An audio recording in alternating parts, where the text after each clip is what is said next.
Well, good evening and a very warm welcome to this online guest service of Dewsbury Evangelical Church. Whether you're a regular here for the first time, live with us now, or watching a recording, you are very welcome to this special event. My name is Derek Ventris. I'm a member of the church here, and I'm also chaplain to the Batley Bulldogs Rugby League Club. And I'm very pleased that we have as our guest this evening, Christian and a legend of the rugby league game, a good friend, Jamie Jones-Buchanan of the Leeds Rhinos, a Leeds lad, JJB, as we all know him, was part of the what came to be known as the golden generation, Headingley, together with the likes of Kevin Sinfield, Danny Maguire, Rob Burrow. They became the most successful team of the Super League era. And Jamie, as a one-club man, had a playing career that stretched to an amazing 20 seasons with the first team at Leeds. And I always get these figures wrong, and I know you're going to correct me, Jamie, but I think in that time, you won 7 grand finals, 3 league leaders' shields, 3 World Club Challenges, 1 Challenge Cup, and 15 international appearances for England and Great Britain. Have I got it right tonight? Great. Perfect. And in and amongst all that, he found time to have an acting career, appearing on stage with the Red Ladder Theatre, and a media career as well, being a regular contributor to the BBC's rugby league coverage, and being a founder with Alex Simmons of Rugby AM. So such a lot going on. And now, of course, part of the coaching staff at Headingley. And what we're going to do this evening is talk about how that career began, how you came to faith in Jesus Christ, and how you cope as a Christian in the world of professional sport. To the viewers, if you've got any questions that you want to direct to Jamie, you can either use the Zoom chat box at the bottom of the screen, or you can text your questions in to that number that's on the screen now, 07491 941 620. You can do it anonymously. Always going. I think I've said something wrong now. I always get this wrong. You can text those into us and I'll put them to Jamie. So let me shut up and bring the main man on. Jamie, that is such an impressive record for a lad from Leeds. Can you tell us about your upbringing, your background, how you got involved in rugby league? What was it like when you first walked into Headingley and all that goes with that? And what was it like being part of such a successful group of players? Well, first of all, Derek, can you hear me? Can you hear me? Have you got me? Yes, yeah, we can hear you. Yeah, thank you very much for that very kind introduction. You know, it's interesting, this last 12 months, having made a big transition from being a player to an assistant coach. And certainly, having spent a lot of time being locked down in the garden shed, bottom there in my little makeshift gym and with my family, you know, those memories, those very kind reminders, you just reminded me of there. Many of them bring back some really fond memories, and you tend to forget about it all. So, you know, it puts a smile on my face. And listen, it's a pleasure to be here. It's great to be able to share, particularly about my faith as a Christian. I became a Christian, and my love and recognition of Jesus being my Lord and Saviour. So it's great to be here. I'd much rather be with you, as I'm sure you all keep reminding each other. We're not made to be alone, and it's not good to be alone. And certainly this COVID pandemic has segregated us. It's isolated us, and you know, social isolation, as we know, is it's a killer to human health, and it's something that's been actively encouraged. And it's funny you mentioned the theatre plays. I don't know if you can see either side of me here. There's 2 pictures, both of which represent 2 of the plays that I was involved in as a trustee of Red Ladder Theatre Company. I tried my hand at acting. I've never been an actor, by the way. I love stories.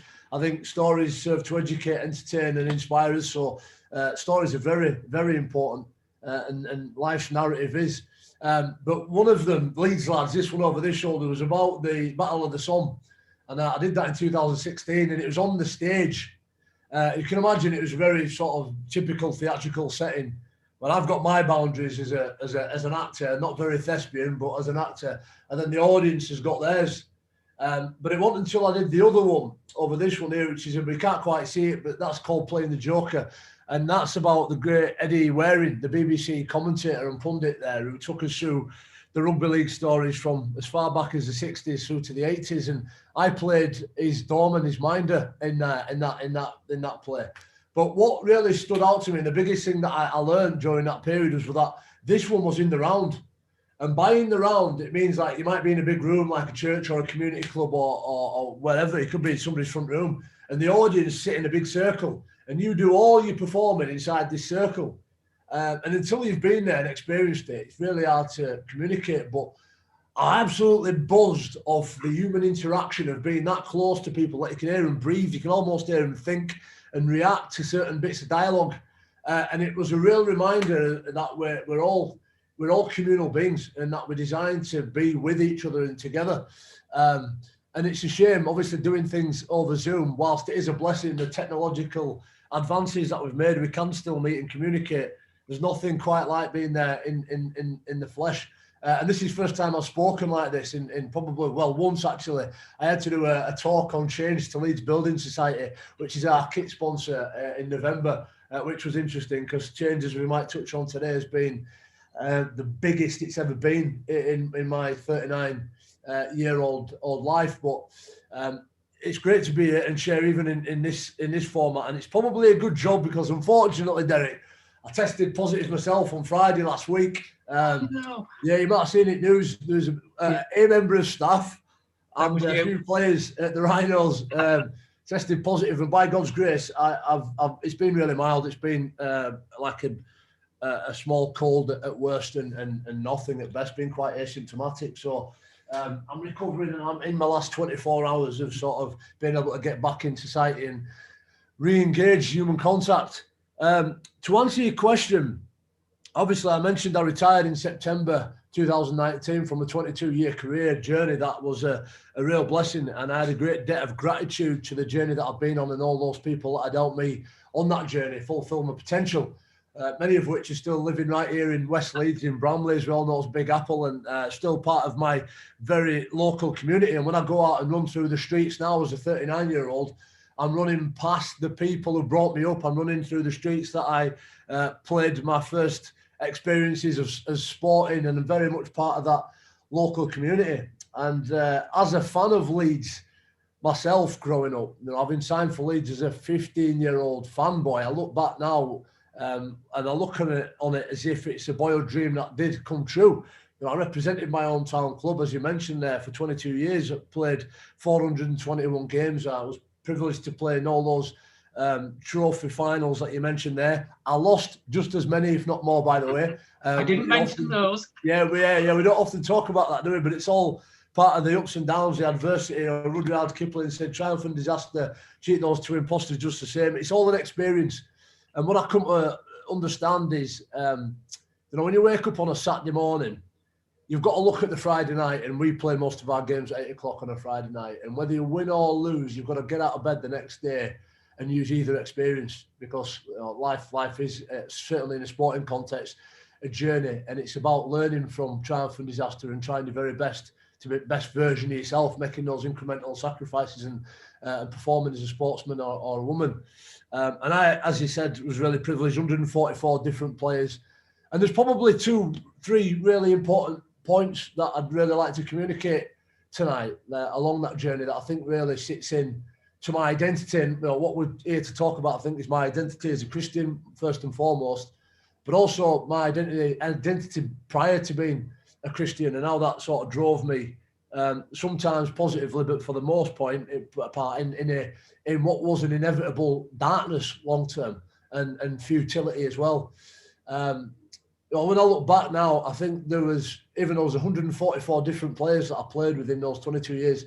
there was probably a cohort of about 4 or 5 players that I can honestly say were like genuine brothers. You know, they were friends. And certainly, if you don't know rugby league, you might have still heard of Kevin Sinfield, who is my closest friend in the world. It was on that journey, probably the most influential person on my sporting career, for a multitude of positive reasons, being a very sacrificial and disciplined captain that he is. And more recently, I think he epitomised our journey and our relationship as a band of brothers with what he did for our teammate and comrade in Rob Burrow. So Rob Burrow is the next teammate of ours. He's about 4'9". He's like a little goblin. He's tiny.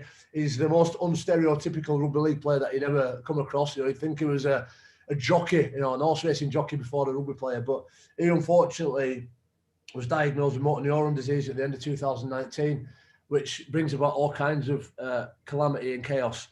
And as a club and as a group of players, we obviously surrounded Rob with as much love and support as we could, and his family, and went about some charity events in raising money and looking after him. And more recently, Kevin ran 7 marathons in 7 days, which is an amazing feat in itself, but did them all in under 4 hours. The second penultimate one, I was fortunate to run with him. And that whole story transcended rugby league, the north of England, what's sometimes seen as this northern local parochial roughneck game, and went national. And the underlying story or ethos behind that, Kev, interestingly enough, in an interview called it Our Team Spirit, our version of the Holy Spirit, him knowing obviously that I'm a Christian, and I'll be careful how I manage that, but it's really dawned on him that sort of special relationship that we had in what became known as what you said as the golden generation. And that took years to achieve. A lot of sacrifice, a lot of self-identity, a lot of understanding that we're all very different people. We're all made in God's image. We all have different talents, skills and abilities. We all use them selflessly and sacrificially to support the person outside of us. And for more often than that, that was contagious in any sportsmen that came in from other side of the world, Australia, New Zealand, or even locally. And that cohort of players became the nucleus around which everything evolved and revolved. Until we all retired in about 2015, 16, 17. And as we've seen in recent years for Leeds Rhinos, that next generation has taken its time to get up to speed and repeat some of the success we had. But as an assistant coach, I'm very fortunate and privileged to still try and feed back some of that information. Now, for me as an individual, it all started for me when I was about 3 or 4 years old. I think our first memories in life are when we step out into primary school and in education ourselves. It's when we leave our parents and we have to fend for ourselves a little bit and start to make friends, understand who we are, what our identities are. And it quickly became apparent for me at a young age that I was very good at sport, and anything physical that involved coordination, strength and power, I excelled at, which was strange. And I've explained to you in the past, I was born up 1st of August, which everybody should know is Yorkshire Day. So I was always going to be a Yorkshireman. But what that means from a sporting point of view is that I was the youngest in my school year. And statistically, and what we find when you're coaching young kids is those kids who are born at latter end of year often don't quite excel at sport, not because they haven't got potential or an ability, but because they fulfill themselves with a self-fulfilling prophecy. And by that, I mean they're quite small, usually smallest in the year, don't excel at physical activity, believe that they're not good at it, don't enjoy it, and then don't persevere through it, and just accept that, oh, sport's not for me. But I was massive as a kid, and I was, you know, when I look back now at some photographs, and somebody just sent me a photograph now of an old rugby photograph, I was that big, even in my school year. When I stood against the wall at birthday parties, I was a good house brick and a half taller than everybody else, and that was without my big afro on top of my head. I was about 4 or 5 bricks taller, and my head was like it is now, but upside down when I was 6, 7. And sport was the vehicle on which I knew I'd live my life, because it was the way that I made friends. And as a young kid, we all enjoy winning, we all enjoy competing. Games are what brings about fun. And whenever I was on people's team, there was a good chance he was going to win, because I'd make sure we won by hook or by crook. And there was a positive to that, in that I always tried my best, and it lent itself to a very persevering, industrious nature. And I'd also make sacrifices and do whatever I needed to do to get the win, which sometimes can lead to great habits like hard work and a great diet and and a lot of sporting discipline. It also had its bad edge as well, in that it can be very idolatrous and winning becomes the be-all and end-all of life. And you literally start to kick, fight and bite when that identity gets taken away from you. Did I win everything? Of course. Win everything? Of course not. I often lost, but then I would make whatever sacrifices needed to get back to winning ways. I also come to realise, certainly when I finished playing, probably a bit earlier as well, that I was very ego motivated. Let me explain what that means. There's two sorts of motivation. One's task motivated, and that's when you try and beat your previous score. And ego motivated is when you're trying to beat somebody else, or that competitive nature. I once did a training session a few months ago with Josh Warrington, the world champion boxer from Leeds. And it struck me, really stood out how task motivated Josh was, in that he turns up, and boxing's quite a lonely sport. You're in that ring, you're all by yourself, there's no relying on teammates. And if you perform poorly, then it's ultimately all down to your own responsibility. And it's quite a lonely road, and his motivation every day is just to be a bit better than he was the day before. Whereas I realised in a team sport, you don't always have to be your best every week, or you're always obviously trying to be, otherwise somebody will creep and overtake you and take your spot. But I was always trying to beat that next person. I was very competitive, and I don't know which one's got the biggest ceiling, by the way. I don't know which one was the best. But that lent itself to me, though I wasn't the most skillful player. And if you ask any Leeds Rhinos fans, to summarise Jamie Jones-Buchanan, I think skill and talent would probably be the last two things, words that they mentioned. My superpower as a sportsman was being distinctly average for long periods of time, I would say. My coach had picked me because he knew he was going to get quite a consistent performance, like a 7 out of 10 most weeks. But I did persevere hard, and thankfully that meant that I played a role in a very successful team. I won a lot of trophies, as you mentioned. But the second thing that's really, really important tonight, before we move on to the next question, I know this is a long answer, is that all those medals, and I still got some on me. I've got them here now, my ring, my Super. Their grand final winners' rings. Yeah, 2004. I've got 7 of them. I've got a few more down here. They're all created in silver and gold, aren't they? And we, whether it be the Olympics or football, whatever sport, we sort of represent success in silver, gold, and bronze. And there's a reason, and gold's in the Bible. It's there from Genesis right through as a symbolic element. And one of my favourite sort of quotes was Proverbs 17: "The crucible's for silver, the furnace for gold, but the Lord tests the heart." And you think about the nature of gold as a metal; it's quite unentropic. I spoke about it before in terms of thermodynamics. It's one of the least rusty metals that there is. It degrades quite slowly, and that's why it's used. It's got a utility in it, and it's electrodynamic. Your house would probably be wired in gold if it wasn't so expensive, and certainly silver's the best at it. And it's quite shiny, but you've got to get it out of the floor. It's impure when it comes out of the floor, and we have to refine it in a crucible and melt it down, and all the dross gets polished off that. And there's plenty of biblical metaphors and illustrations of how the Lord uses us as our hearts as in the same sort of process. That adversity and refining processes in life is what makes us that bit sharper. And certainly that was the big lesson that I learned through my sporting journey. It wasn't so much about the end, winning trophies or the medals that you got as a reward. It was more to do with the actual process, the day-to-day, getting out of bed, making those sacrifices, working really hard, doing it for your friends, and achieving a goal together. Let me move you on now, Jamie, to a stage in your career when you're established at Leeds, and talk of a colleague who came to join the club, Ali Lawititi. I remember the day Ali was signed, and I met him that day, and he's got the biggest, strongest hands of anybody I've ever met. When I shook hands with Ali, my hand just disappeared. I thought he was going to crush it.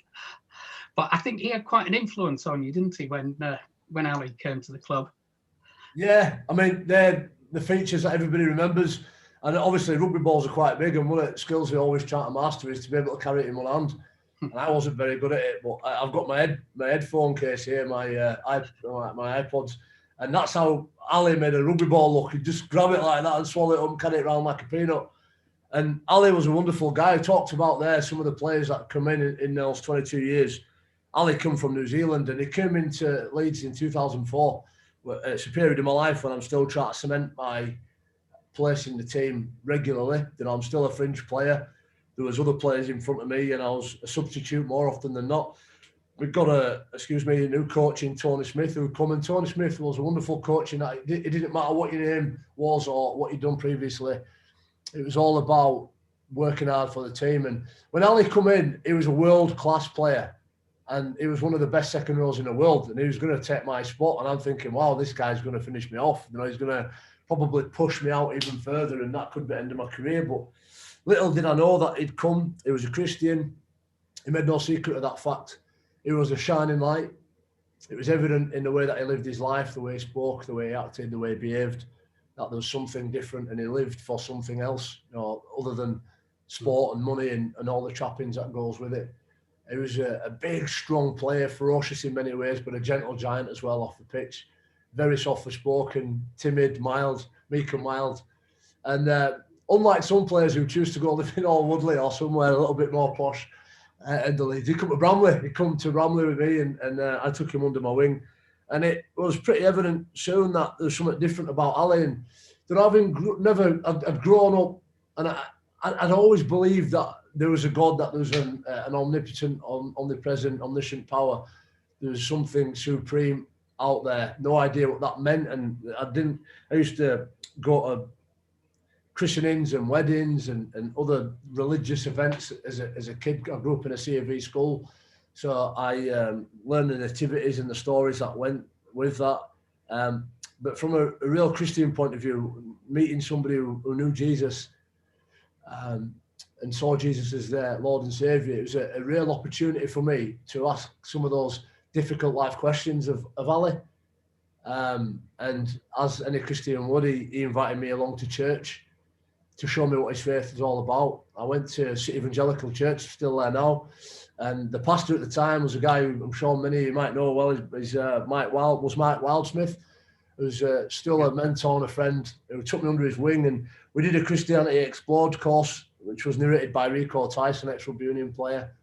And those scales, those road to Damascus scales started to fall off my eyes, and I started to understand and see the objective truth for what it was. And by objective, I'm not talking about people's opinions and ideas of different religions, but a real truth in Christ, what the way the truth and the life was. And my life started to change, and all those things that I spoke about before in success, in the trappings of success, went right down the pecking order of important things in life. And rather than building treasure up here on earth, it was about building treasure in heaven and living in a way that glorified God, fulfilling the potential to glorify Him, and understanding that I've been created for a reason. And I got married in 2008. I met my wife when I was 14. My wife, Emma, was a real blessing and my best friend. Obviously, I think we'd had 2 children by then. We were living together. Michael encouraged me to get married. I got married, got baptised, and my baptism was an amazing day. I remember there was 2. It was a big baptism day. And there was 2 services, one in the morning, and I remember sitting at the back thinking, "This is what I'm going to do later on tonight, and invite all my family and friends as a witness, as a testimony to them that Jesus has changed my life." And I remember being almost in tears. I was actually in tears at people committing their lives and publicly demonstrating that in baptism to the rest of church. And then that evening I had my opportunity to profess my faith and speak about God and the way that my life and heart and mind had been changed, got baptised, and been on that journey. And it's interesting, it's not a prosperity gospel, but certainly the reason why I get out of bed and those motivations, those stories, those narratives, discourse, is all Bible centered, and it's God's word is food for the soul, and that is what's nourished me. That has been my daily diet, my daily bread, and by God's grace, has been my rock and my strength throughout adversity and success as well. And certainly some of the blessings around me, my wife, who got baptised last year, my children, got 4 boys, were a real blessing. You know, they sit down, and unlike me, I didn't grow up in a Christian home that said prayers or watched Bible services. You know, they've grown up in that environment, and they know Jesus is as well.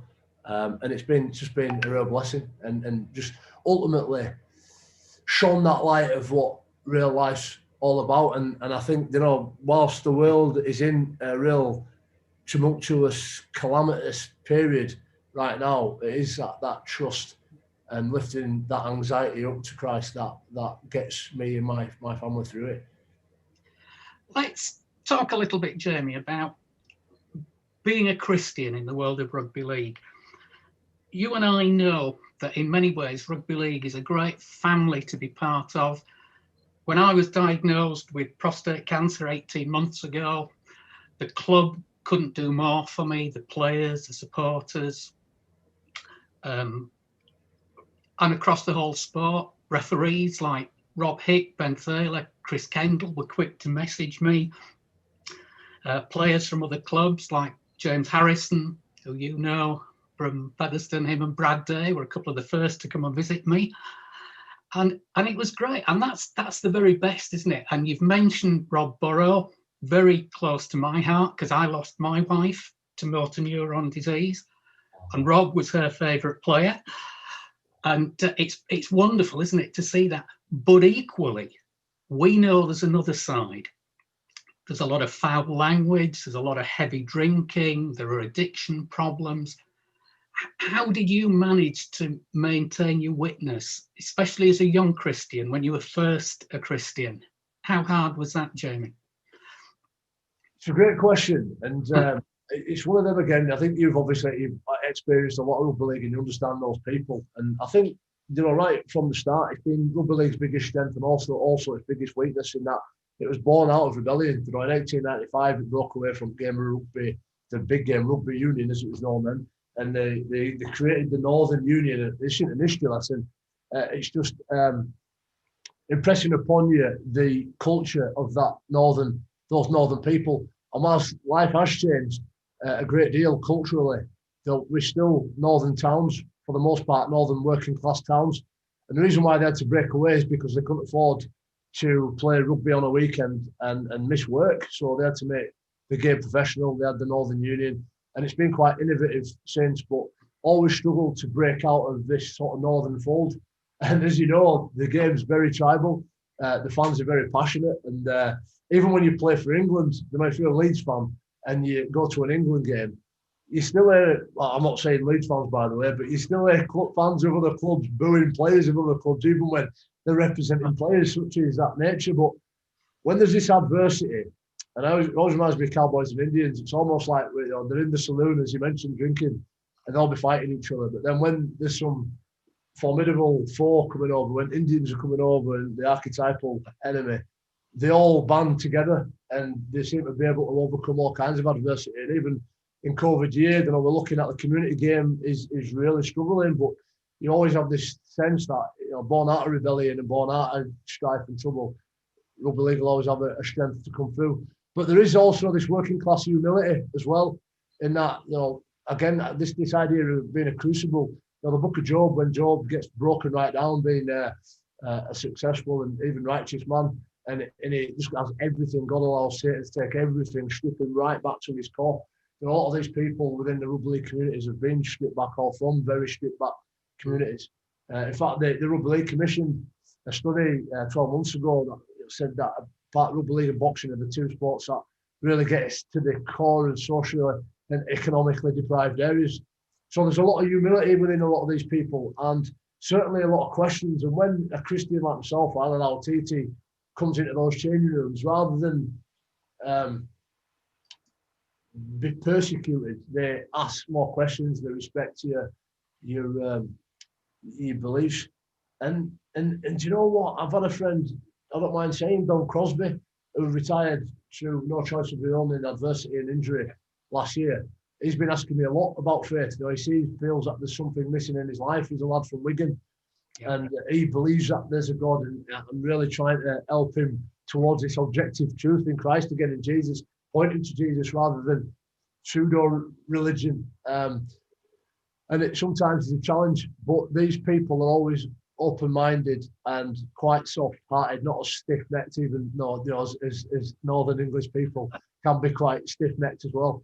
But by God's grace, look, again, a little bit like Ali, just pray that these opportunities come to be able to share my faith, some examples, be a shining light in and amongst this. And as we know, the past and the people, the crowds that Christ walked with, the people that needed him quite often the most, you know, the ones that were in need of a physician. So, you know, by God's grace, hopefully, you know, more people will be witness to Jesus and the great works that he does. And I just, you know, obviously pray for all those opportunities to be bold in my faith as well. You mentioned Sir Kevin as your best friend in the game. How did he react when you came out and said, "I'm a Christian"? You know, my life's different now. Yeah.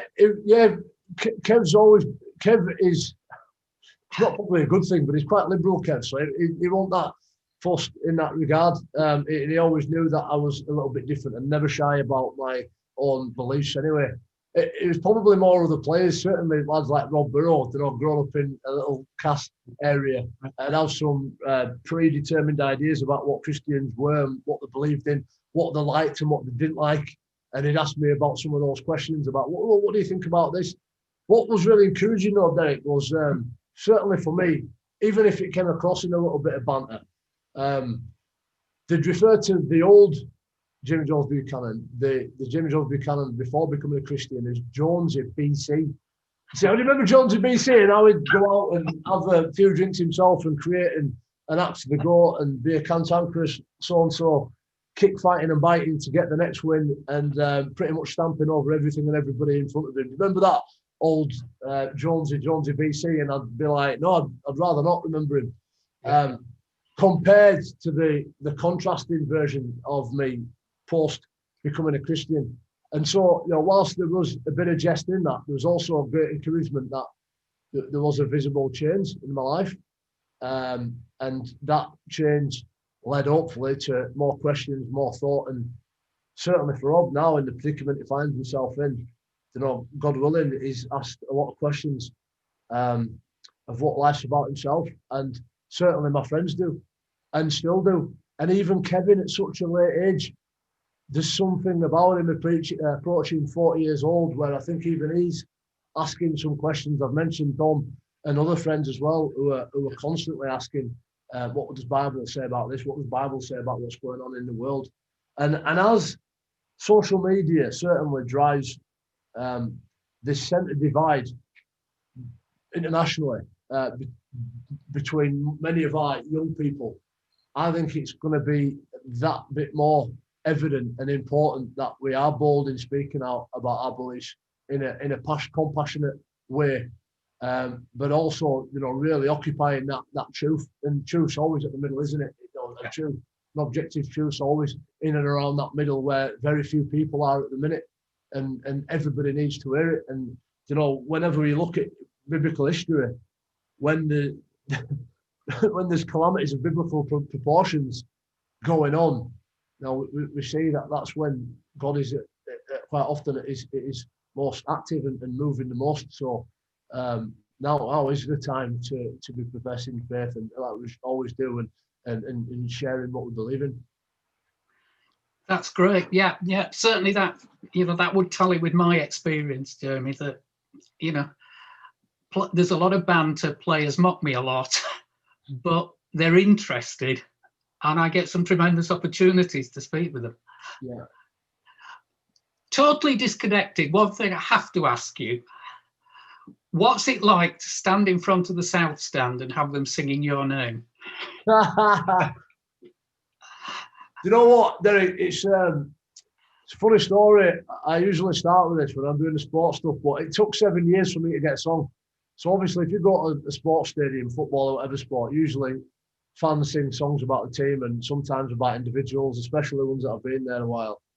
And it's interesting, all my friends had songs and I never had a song. And I always thought it was because I wasn't that really good of a player. I'm quite distinctly average. Didn't score many tries, didn't make many big hits, just run around and work really hard. And I also blamed it on the fact that I didn't have my full name on the back of my shirt. So you obviously know that my full name's Jamie Jones-Buchanan. My full name's actually Jamie Daniel Peter Jones-Buchanan, longest name in Rugby League history.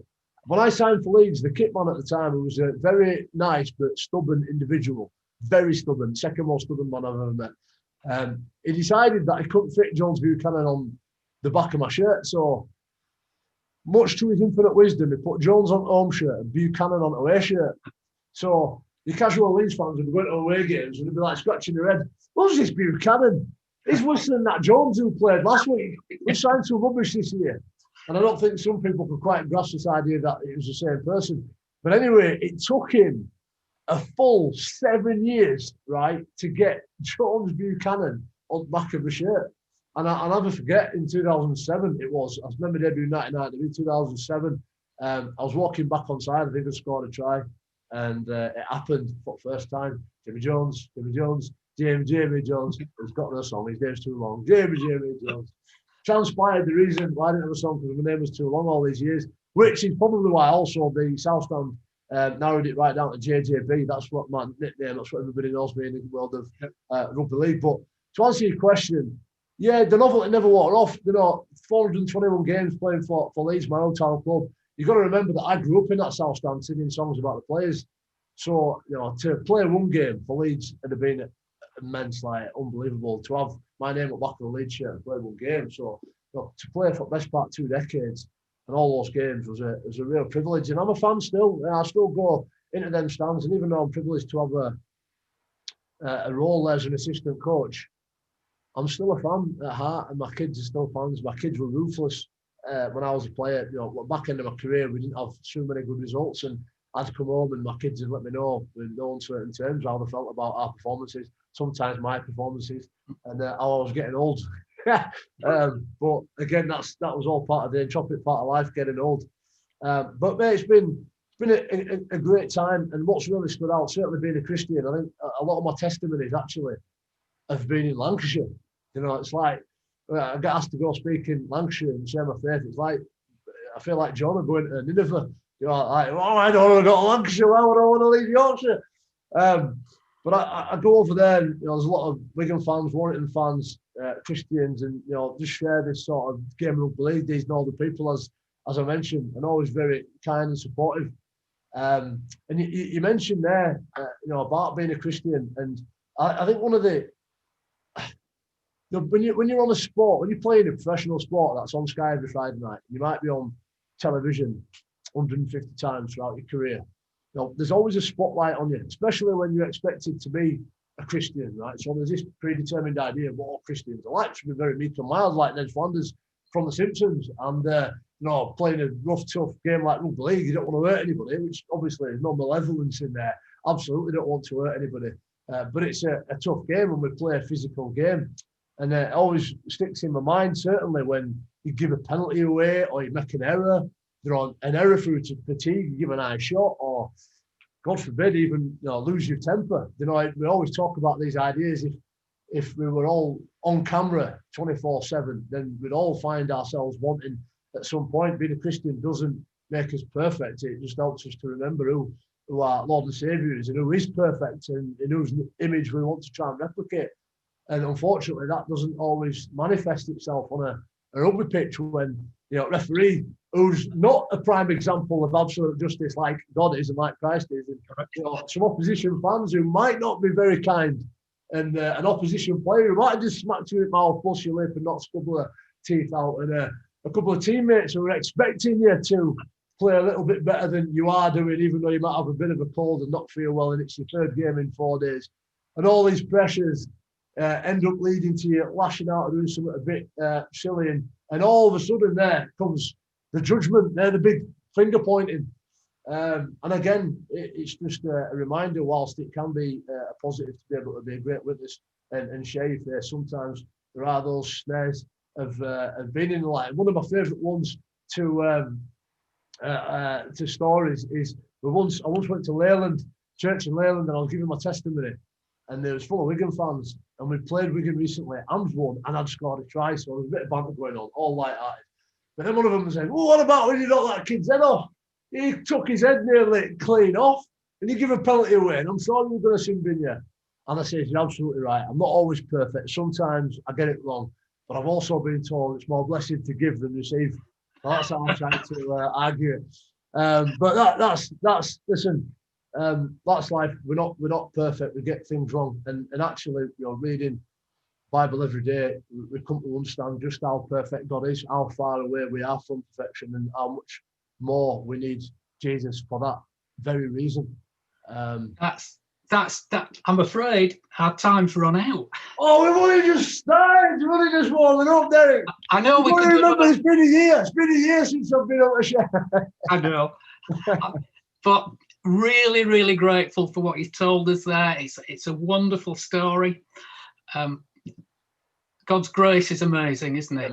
You know, that he's found people like you and me, and in the midst of a sport like rugby, we can live as his people and represent him. Really thankful to you for time together. It's been great catching up with you again. And I hope we'll be able to meet at a game before too long. Me too. So thanks, Jamie. Thanks, Derek. Thank you very much. Cheers. Really appreciate it. Thanks for being with us. We appreciate that. Can I just bring things to a close by thanking the people who've handled the technology for us tonight. That's run very smoothly. If you've been listening in and you want to find out more, or you want to come along and see what happens at the church, we meet online at 10:30 and 6 p.m. each Sunday. All the details and the links are on the church website. That's www.dewsbury-church.org.uk. If you want to follow up on any of the things that Jamie said and you want to talk to us, that's fine. We didn't actually get any questions in time to ask, but it's been really good. So say if you want to follow up, do make contact with the church. We appreciate that. Details there. And again, many thanks, Jamie. Hope the Rhinos have a good season. Hope all goes well, and hope to catch up soon. So thanks to everyone who's listened in and joined with us. Good night to you all, and God bless you all. Thank you. God bless. Thanks, Derek. Bye now.